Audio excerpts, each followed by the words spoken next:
19, 18, 17, 16, 15, 14, 13, 12, 11, 10 seconds, 9, 8, 7, 6, 5, 4, 3, 2, 1.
Good evening, and breaking news from the United States of America. The BBC has just received confirmed reports that the crown jewel facility of the Quantum Corporation has just suffered a catastrophic loss. The Madison Research Facility, located just east of New Haven, Connecticut, engaged what their site administrators in newly obtained classified data called Protocol Salatum, which is the detonation of a 1 megaton nuclear bomb located roughly 1 kilometer underground in the event of a data breach.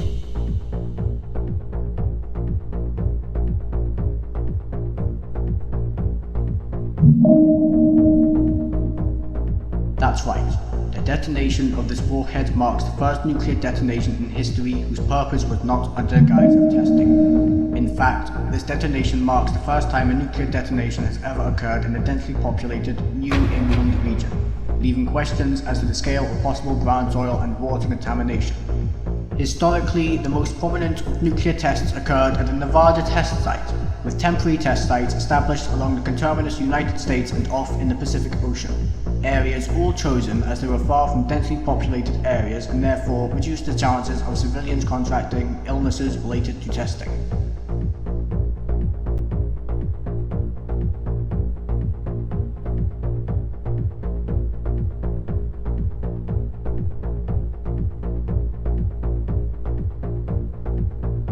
As mentioned earlier, analysts were able to ascertain the purpose of Protocol Salatum as being an emergency protocol to destroy the facility in the event of a critical data breach, the data being of a lab division called Epsilon 8. Epsilon 8, per Quantum Corporation's description, is a human biological testing and research lab with the aimed goal of reverse engineering the capabilities of living humans. The BBC has obtained a full trove of documents regarding all of Epsilon 8's operations, who they tested on, and how they operated under the nose of the government.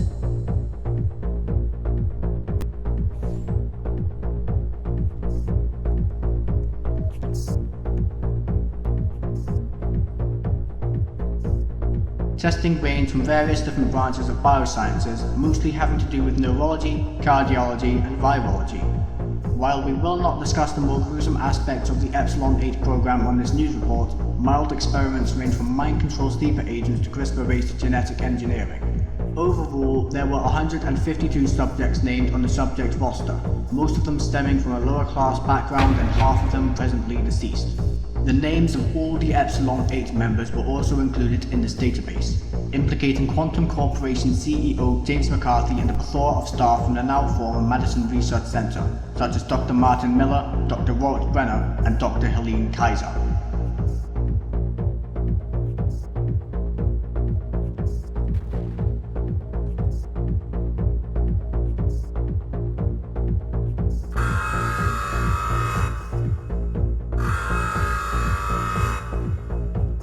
As such, members of the Epsilon 8 program were apprehended and detained by federal authorities, the United States Attorney General Edwin Meese issuing a press release stating that the Department of Justice would file a criminal suit against members of Epsilon 8 for high treason against the United States, conspiracy against the United States, 43 counts of second-degree murder, 26 counts of voluntary manslaughter, 102 cases of kidnapping, fraud, and criminal malfeasance.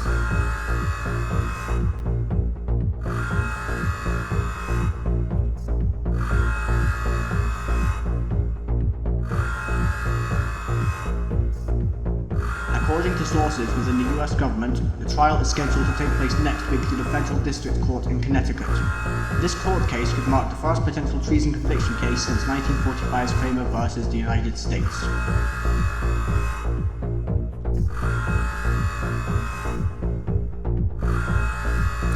Epsilon 8, according to the database leak, commenced operations around the time the Madison Research Center was built, culminating various different experiments and various staff members, names of whom have all been identified. Epsilon 8 used accounting tricks to throw government subsidy money into a black budget, accumulating millions to almost billions of dollars in funding. An annual funding sheet dating back to 1972 detailing an exponential growth of program funding.